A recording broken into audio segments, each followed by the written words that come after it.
नमस्कार। हम खास मुलाकात के साथ आज पुलिस अधीक्षक पश्चिमी सिंहभूम आशुतोष शेखर जी के साथ बैठे हैं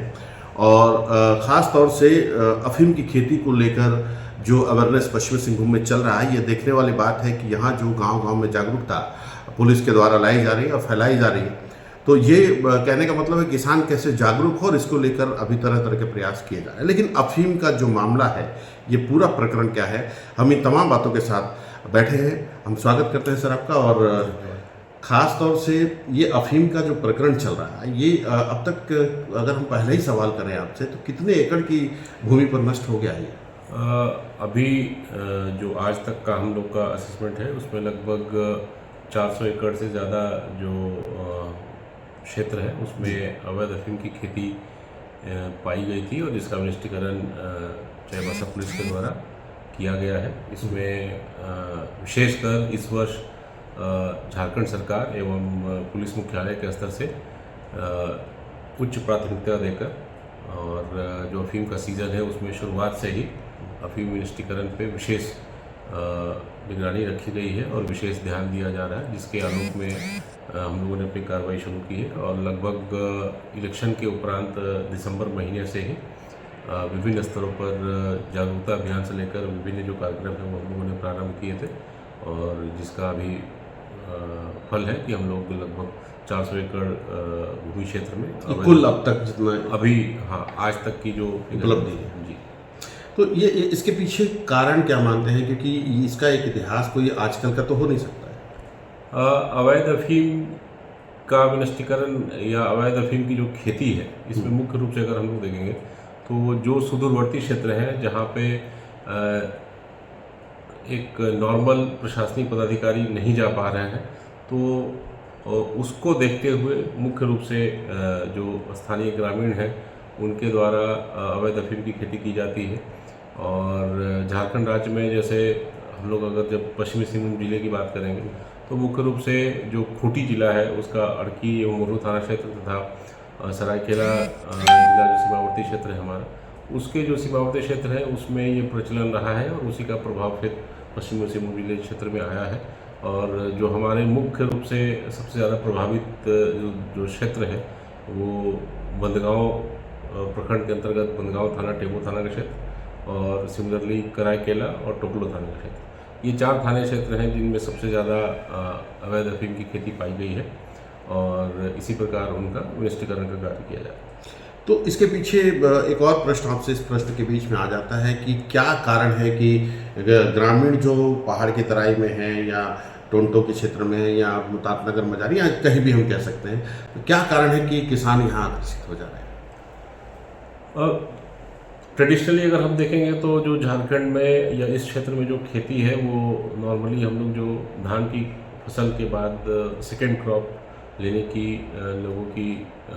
आदत नहीं है और सेकेंड क्रॉप की खेती मोस्टली नहीं होती है। और उसी के साथ साथ दूसरा जो पहलू है कि इसमें रिटर्न जो नॉर्मल खेती है उससे ज़्यादा है। लोगों को ये प्रतीत होता है कि अगर इसकी खेती हम चोरी छुपके या किसी को बताए बिना अगर हम लोग कर लेते हैं और अगर सफल होते हैं तो उसमें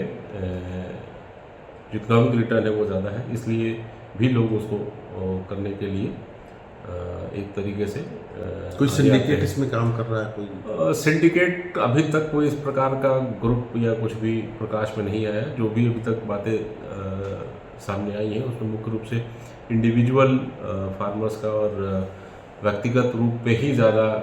फोकस अभी तक प्रकाश में आया है। साथ ही साथ जैसा कि मैंने बताया कि जो ये क्षेत्र है वो जो खूंटी और सरायकेला का सीमावर्ती क्षेत्र है उससे जुड़ा हुआ है और वहाँ पे आपस में भी लोगों का लगाव है, आपस में लोगों की शादियाँ हैं, आना जाना है, तो उससे भी उनको जानकारी प्राप्त होती है और वो एक बहुत बड़ा स्रोत है जिससे कि जानकारी प्राप्त होती है या उनको मटेरियल मिल जाता है और तब अफीम की अवैध खेती वहाँ पे की पाएगी। अभी किसान भाई हमारे कार्यक्रम को देख रहे हैं या उस तरह के लोग भी देखते हैं, बहुत सारे दर्शक, क्या कहना चाहेंगे किसान भाइयों से कि आपकी इस तरह की खेती से तो नुकसान ही है? बिल्कुल बिल्कुल नुकसान है और लगातार हम लोग पिछले नवंबर महीने से हम लोग लगातार जिला प्रशासन के साथ मिलकर इस संबंध में लोगों को जागरूक करने का प्रयास कर रहे हैं। चाहे वो जो जनप्रतिनिधिगण है या मानकी मुंडागण है या स्थानीय स्तर पे जो JSLPS की महिला संगठन है, उनके माध्यम से भी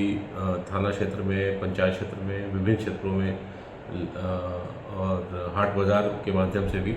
लगातार लोगों को जागरूक करने का प्रयास किया जा रहा है। साथ ही साथ ये भी बताए जाने का प्रयास किया जा रहा है कि इसमें जो लीगल प्रोविज़न है वो बहुत टफ है, और अगर कोई खेती करता हुआ पाया जाता है या किसी के पास से अवैध इस प्रकार के अफीम या उससे संबंधित कोई भी सामग्री बरामद होती है तो उनके विरुद्ध जो दंडनीय कार्रवाई है वो की जाएगी, और साथ ही साथ उसमें बहुत ज़्यादा सज़ा का प्रावधान है। और विगत वर्षों में भी जो लोग इस प्रकार से अफीम की सेल में या अफीम जिनके पास से पाया गया था उसमें ऐसे भी कांड है जिसमें लगभग 20-20 वर्षों का कारावास माननीय न्यायालय के द्वारा उनको सज़ा सुनाई गई है। तो इसमें बहुत डिफ़िकल्ट सज़ा के प्रावधान है, और साथ ही साथ जो स्थानीय लोग इस खेती में इन्वॉल्व होते हैं तो उनके भी कुछ स्किन इश्यूज़ और अन्य जो हेल्थ इश्यूज़ हैं वो भी उभर कर आते हैं, और वो हो सकता है कि पहले वर्ष में लोगों को नहीं समझ में आए, लेकिन कालांतर में उसके असर भी